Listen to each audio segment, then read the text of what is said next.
Remember what the Stoics say, that the whole world is a temple of the gods.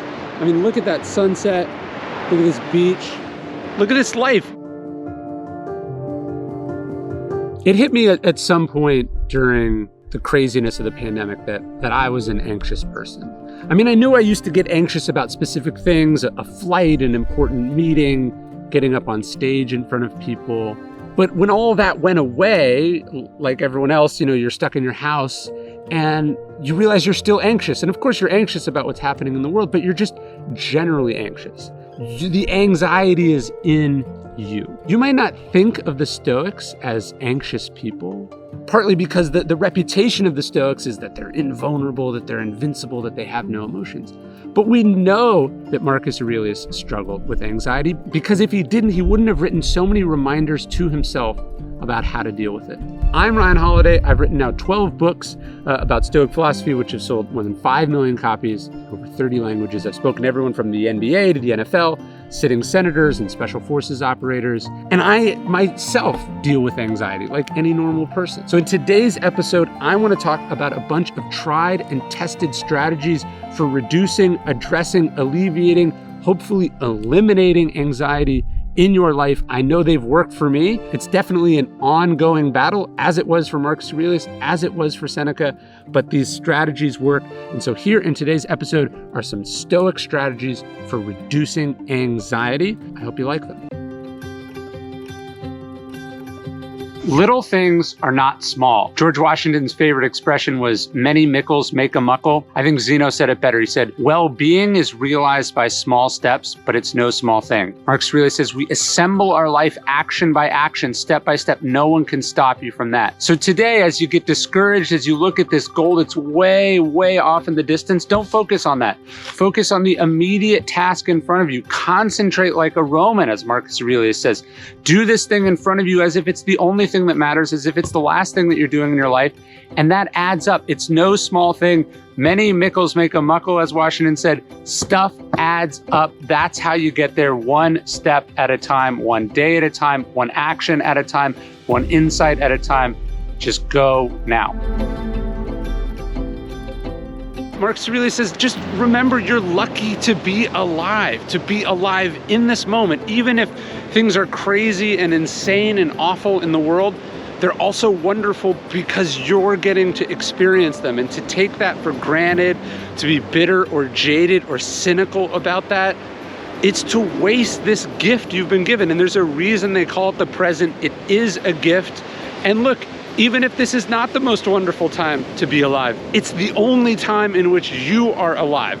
So we focus on what we control, which is our perceptions, our opinion about things that we control, not when and where we are. We try to make the most of it. We try to accept it. We try to be grateful for it. And that's how we find happiness now in this present moment, no matter what's happening in the world. One of my favorite quotes from Marcus Aurelius, he says, you don't have to have an opinion about that. And I just think about that all the time. I don't have to have an opinion about this. I can just let it be. I can ignore it. I can realize it doesn't pertain to me, or I can just see it as it is. I don't need to say that it's good or bad, fair or unfair. It just is. I'm going to look at it as an objective piece of information. It doesn't need me projecting my thoughts or beliefs or perceptions on it. It is. You don't have to have an opinion about this. The key to tranquility and peace, Marcus Aurelius says, is when you stop caring what other people say, what other people think, what other people are doing. He says the tranquility that comes when you care about only what you do and say. The tranquility that comes when you stop caring what they say or think or do, only what you do. A Stoic is not someone who stuffs their emotions down. That's not it at all. The Stoics process their emotions. This is why they journaled. Socrates went around asking these questions. This is why Seneca would write these letters to his friend Lucilius. We even have some of Marcus Aurelius's letters that survive. The Stoics were not stuffing their emotions down, pretending they don't have them. They were exploring them. The Stoics talk about taking an emotion when it hits you and putting it up to the test, observing it, meditating on it, processing it, getting to the bottom of it. If you just ignore your emotions, if you just conquer them, to me, it's like putting it on a credit card. Sure, you're not having to pay for it now, but eventually it's going to come due and the interest is going to make it even more expensive. So don't shut your emotions down.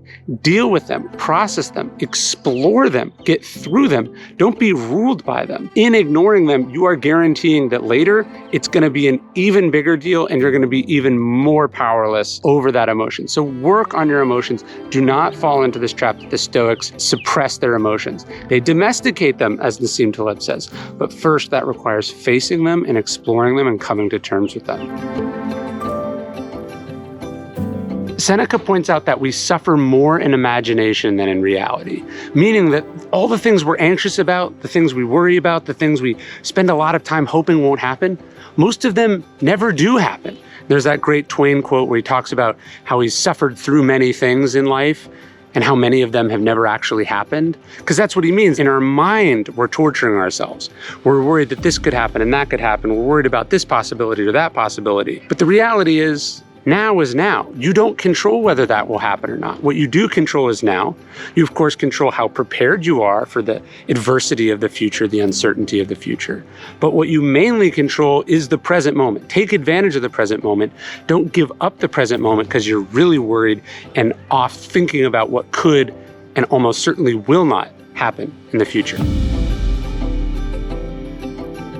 No one can harm you, at least according to the Stoics.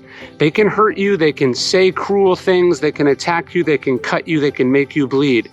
But to the Stoics, harm was a choice. You decide to see yourself as harmed by it. You remember Eleanor Roosevelt, no one can make you feel inferior without your consent. We choose to feel harmed. You are hurt the moment you believe yourself to be, Epictetus said.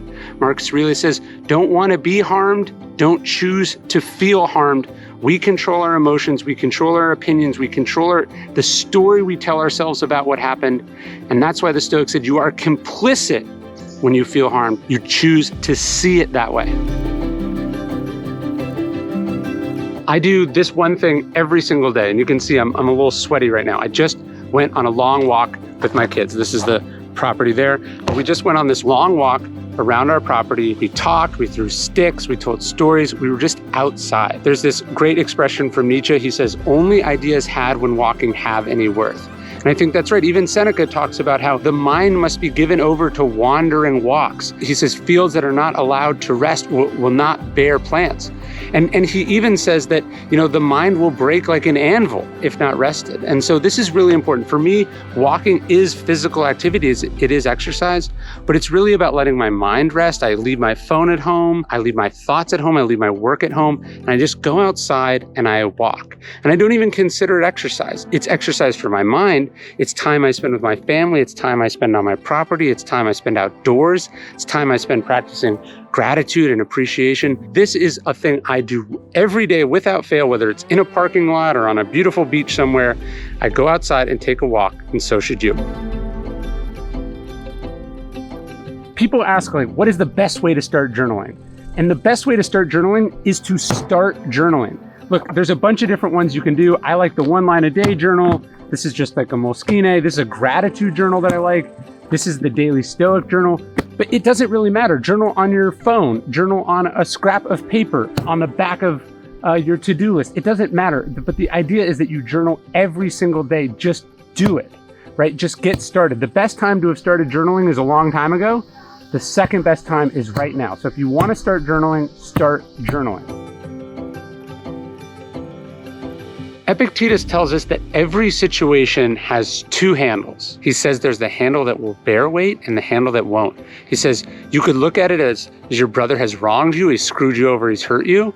Or you could say, I only have one brother. This is my brother. I'm going to forgive this person. I'm going to be patient. I'm going to be better. We're going to be better for having gone through this. So this idea that every situation, you can choose to see it as the way that disempowers you, that makes you the victim, or you can choose to see it as the opportunity for growth, as the thing that will make you better, as the thing that will make you stronger for having to wrestle with. So I just love this idea. And it comes from a person who's not speaking about this idly. Like, you and I are so privileged compared to Epictetus, who's born a slave slave in Rome. He spends 30 years in slavery. But he doesn't see this as a huge disadvantage. He sees it as a learning experience, as a fate that he's struggling with that's making him stronger. He says, you've been paired with a tough opponent, and this is what's making you Olympic class material. That's Epictetus seeing the right handle in his own situation. So whatever you experience today, think about this. This has two handles. Which one am I going to pick? The one that will bear weight, that will make me better, or the one that won't bear weight, that will make me worse? If you're struggling with anxiety, if you want to do a deep dive into this like I did, I highly recommend the Daily Stoic Slay Your Stress Challenge. It's our most in-depth collection of Stoic strategies, lessons, challenges that will help you reduce stress, anxiety, worry, all those toxic, roiling emotions that we all deal with.